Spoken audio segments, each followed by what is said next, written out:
Good morning student. Sentences की online class में आज हम क्षितिज गतखंड से चैप्टर 8 एक कुत्ता और एक मैना पढ़ रहे हैं, जिसमें हम आपको बता रहे थे ये कहानी संस्मरण निबंध है जो द्विवेदी जी द्वारा रचित है। इनका पूरा नाम है हजारी प्रसाद द्विवेदी जी, जिन्होंने आचार्य रविन्द्रनाथ टैगोर और उनके कुत्ते तथा मैना के एक रोचक संस्मरण प्रस्तुत किए हैं, जिसमें उन्होंने बताया है कि उनके स्पर्श मात्र से ही, उस कुत्ते के ऊपर एक हाथ फेरने से ही जो उनके कुत्ते को एक आनंद की अनुभूति होती है, जो स्नेह प्राप्त होता है, उसके बारे में उन्होंने बताया था। देखिए अपने नेक्स्ट गद्यांश में क्या बताते हैं।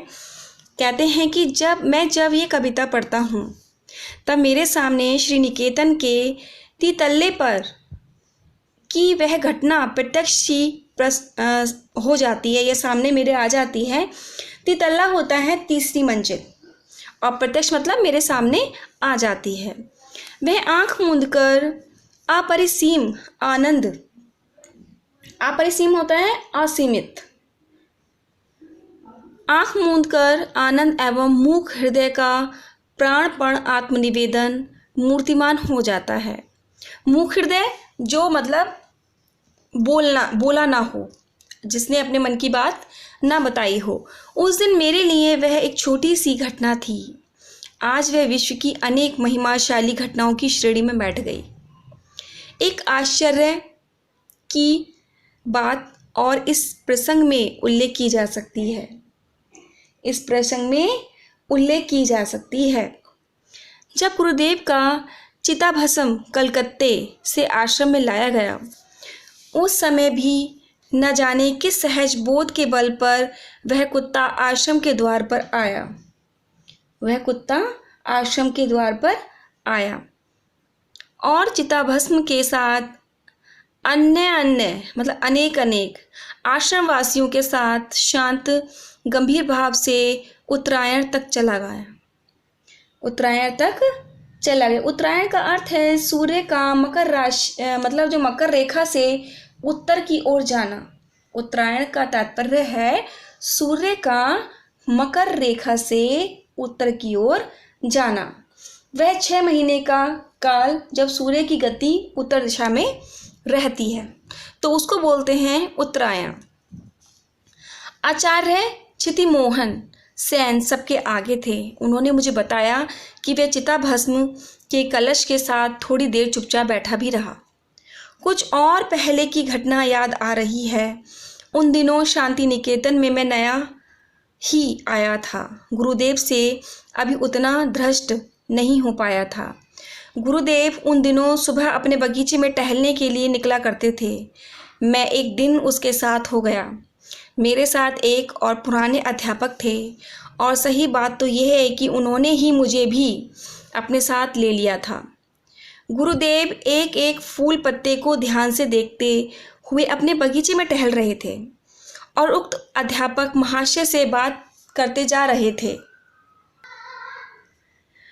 मैं चुपचाप सुनता जा रहा था। गुरुदेव ने बातचीत के सिलसिले में एक बार कहा, अच्छा साहब, आश्रम के कोए क्या हो गए हैं?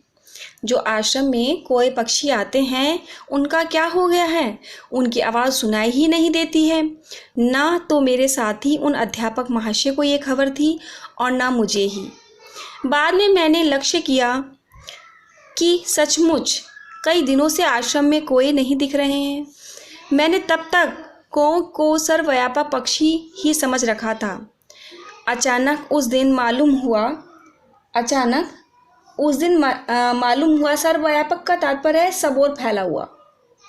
लेकिन अचानक उस दिन मुझे मालूम हुआ, भले आदमी भी कभी कभी प्रवास को चले जाते हैं। प्रवास मतलब बहुत दूर चले जाते हैं या चले जाने को बाध्य हो जाते हैं। एक लेखक ने कौ की आधुनिक से तात्पर्य है नई सोच वाले से उपमा दी, क्योंकि उनका मोटो उद्देश्य है मिसचिफ फॉर से, शरारत के लिए ही शरारत। तो क्या कौओं का प्रवास भी किसी शरारत के उद्देश्य ही से था? मतलब उनका दूर चले जाना क्या एक शरारत था? प्राय 1 सप्ताह के बाद बहुत कोए दिखाई दिए। एक दूसरी बार सवेरे गुरुदेव के पास उपस्थित था। उस समय एक लंगड़ी मैना फुदक रही थी। गुरुदेव ने कहा, देखते हो यह यूथ भ्रष्ट, देखते हो यह यूथ भ्रष्ट। यूथ भ्रष्ट से तात्पर्य है कि अपने समूह से अलग हो जाना। रोज फुदकती है ठीक यहीं आकर, मतलब जहाँ मैं बैठता हूँ, गुरुदेव ने कहा कि जहाँ मैं बैठता हूँ ये वहीं आ जाती है। मुझे इसकी चाल में एक करुण भाव दिखाई देता है। गुरुदेव ने अगर कह ना दिया होता तो मुझे उसका करुणा भाव एकदम नहीं दिखता। मेरा अनुमान था कि मैना करुण भाव दिखाने वाला पक्षी ही नहीं, वह दूसरों पर अनुकंपा ही दिखाया करती है। अनुकंपा से तात्पर्य है कृपा। 3-4 वर्ष में मैं एक नए मकान में रहने लगा। मकान के निर्माताओं ने दीवारों में चारों ओर एक सुराख छोड़ रखी थी। यह कोई आधुनिक वैज्ञानिक खतरे का समाधान होगा। मतलब मैंने सोचा कि यह कोई आधुनिक वैज्ञानिक खतरे का समाधान होगा।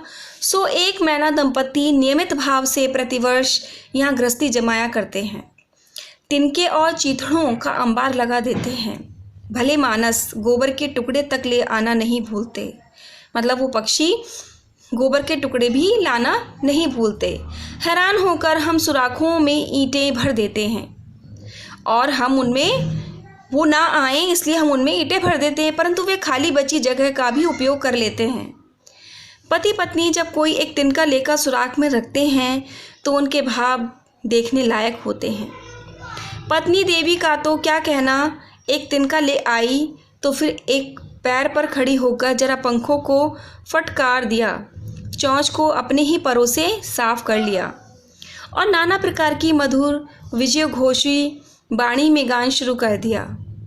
हम लोगों की तो उन्हें कोई परवाह ही नहीं रहती कि मतलब इंसान क्या कहेंगे, कि इंसान जिस रह रहे हैं वो क्या कहेंगे। विजयोघोषी से तात्पर्य है, जो विजयोद्घोष है उसका तात्पर्य है विजय का उद्घोष। मतलब एक तरह से नारा लगाना कि हमने यहाँ पर घोंसला बना लिया या हमने अपना कार्य कोई संपन्न कर लिया है, तो उसको एक विजय के रूप में मनाना। और उनको ये चिंता नहीं होती थी कि रहने वाले लोग इसमें इंसान क्या कहेंगे। अचानक इसी प्रकार अगर पति देवता भी कोई कागज़ का या गोबर का टुकड़ा लेकर उपस्थित हुए तब तो क्या कहना। दोनों के नाच गान और आनंद नृत्य से सारा मकान मुखरित हो गया। इसके बाद ही पत्नी देवी जरा हम लोगों की ओर मुक्तातिव होकर लापरवाही भरी अदा से कुछ बोल देती है, हमारी तरफ कुछ बोल देती है। मुक्तावी से तात्पर्य है किसी और मुंह करना, मतलब उसकी ओर संबोधित कर कर बोलना। इसके बाद ही पत्नी देवी जरा हम लोगों की ओर मुक्तावी होकर बोलती है, बड़ी लापरवाही अदा से कुछ बोल देती है। पति देवता भी मानो मुस्कुराकर हमारी ओर देखते हैं, कुछ रिमार्क करते हुए मुंह फेर लेते हैं। कुछ रिमार्क मतलब हमारे पर कुछ टिप्पणी करते हुए पति देवता भी मानो मुस्कुराकर कुछ टिप्पणी करते हुए बोलते हैं। पक्षियों की भाषा तो मैं नहीं जानता, पर मेरा निश्चित विश्वास है कि उनमें कुछ इस तरह की बातें हो जाया करती हैं। पत्नी, ये लोग यहाँ कैसे आ गए जी? पति, बेचारे आ गए हैं तो रह जाने दो, क्या कर लेंगे। पत्नी, लेकिन फिर भी इनको इतना तो ख्याल होना चाहिए कि हमारा प्राइवेट घर है, मतलब हम किराए पर रहते हैं। पति, आदमी जो हैं इतनी अकल कहाँ। पत्नी, जाने भी दो पति, और क्या। सो इस प्रकार की मैना कभी करुण हो सकती है, ये मेरा विश्वास नहीं था। मतलब अपने ऊपर कोई घटित घटना बताई और उनको याद करके बता रहे हैं कि ऐसा भी हो सकता है। गुरुदेव की बात पर मैंने ध्यान से देखा तो मालूम हुआ कि सचमुच ही उसके मुख पर एक करुण भाव है। शायद ये विदुरपति था। शायद ये क्या था? विदुरपति। विदुर से तात्पर्य है जिसकी पत्नी मर गई हो, जो पिछली स्वयंवर सभा के युद्ध में आहत और परास्त हो गया था। स्वयंवर सभा से तात्पर्य है वह सभा जिसमें दुल्हन अपने पति का चयन करती है, मतलब विवाह, या विधवा पत्नी जिसका पति मर गया हो। जो पिछले बिडाल के आक्रमण के समय पति को खोकर, बिडाल से तात्पर्य है बिलाप, मतलब दुख से, रोने से, मतलब तो उससे बिलाप करके अभी निपटी हो, या पति को खोकर युद्ध में ईषद चोट खाकर या गहरा दुख उसे पहुंचकर अभी एकांत विहार कर रही है, अभी वो शांत हुई हो। हाय क्यों उसकी ऐसी दशा है। शायद इसी मैना को लक्ष्य करके गुरुदेव ने बाद में एक कविता लिखी थी, जिसके कुछ अंश का सार इस प्रकार है, देखिए। उस मैना को क्या हो गया है, यही सोचता हूँ। क्यों वह दल से अलग होकर अकेली रहती है। पहले दिन देखा था सेमर के पेड़ के नीचे मेरे बगीचे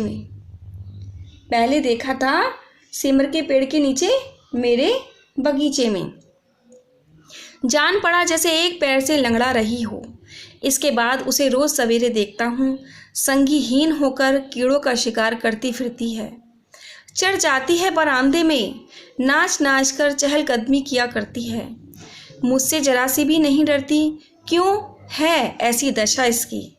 समाज की किस दंड पर उसे निर्वासन मिला है, दल के किस अविचार पर उसे मान किया है।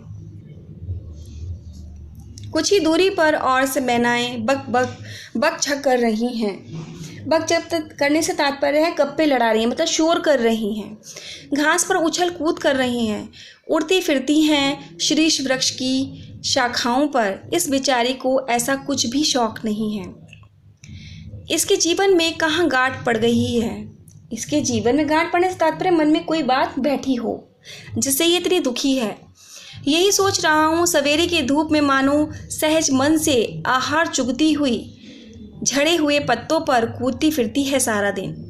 किसी के ऊपर इसका कुछ अभियोग है। अभियोग से तात्पर्य क्या इसने किसी पर आरोप लगाया है, ये बात बिल्कुल नहीं जान पड़ती। इसकी चाल में वैराग्य का गर्भ भी तो नहीं है। दो आँख सी जलती आँखें भी तो नहीं दिखती हैं, और इत्यादि, मतलब और भी उसके बारे में, उसकी विशेषताओं या उसके दुख को वो वर्णन कर रहे हैं। जब मैं इस कविता को पढ़ता हूँ तो मैना की करुण मूर्ति अत्यंत साफ होकर सामने आ जाती है। कैसे मैंने उसे देखकर भी नहीं देखा, और किस प्रकार कवि की आंखें उस विचारी के मर्म स्थल तक पहुँच गईं। मर्म स्थल मतलब उसके कोमल हृदय तक पहुँच गई। हैरान हो रहता हूँ। एक दिन मैना उड़ गई। सायंकाल कभी ने उसे नहीं देखा। जब वह अकेले जाया करती है उस डाल के कोने में, जब झिंगुर अंधकार में झनकारता रहता है, जब हवा में बांस के पत्ते झरझराते रहते हैं, पेड़ों की फांक से पुकारा करता है नींद तोड़ने वाला संध्या तारा। संध्या तारे से मतलब है सांझ, मतलब शाम को प्रकट होने वाला तारा। तो तोड़ने वाला संध्या तारा कितना करुण है उसका गायब हो जाना। कोयल का मतलब उसका मैना का गायब हो जाना कितना दुखद है। तो लेखक यहाँ कहना चाहते हैं कि करुण दृष्टि पर विश्वास नहीं था। मुझे मैना की करुण दृष्टि पर विश्वास नहीं था, परंतु गुरुदेव की बातें सुनकर उसे विश्वास हो गया। उसे लगता है कि मैना अपनी साथी से बिछड़ी हुई है तथा वियोगिन है। गुरुदेव ने उस पर एक कविता लिखी। उसका आशय है, यह मैना अपने दल से अलग क्यों है। ये अकेले लंगड़ा रही है। ये रोज कीड़ों का शिकार करती है, लेकिन लेखक से नहीं डरती है। न जाने अपने समाज से अलग थलग क्यों रहती है। अन्य मैनाएं नाच कूद कर रही हैं, पर इसे ये शौक नहीं है। इसके जीवन में कौन सी गांठ है, मतलब ये किस पर आरोप लगा रही है, ऐसी कौन सी बात है। ना इसका किसी पर कोई अभियोग है, आरोप है, न इसकी चाल में वैराग्य भाव है।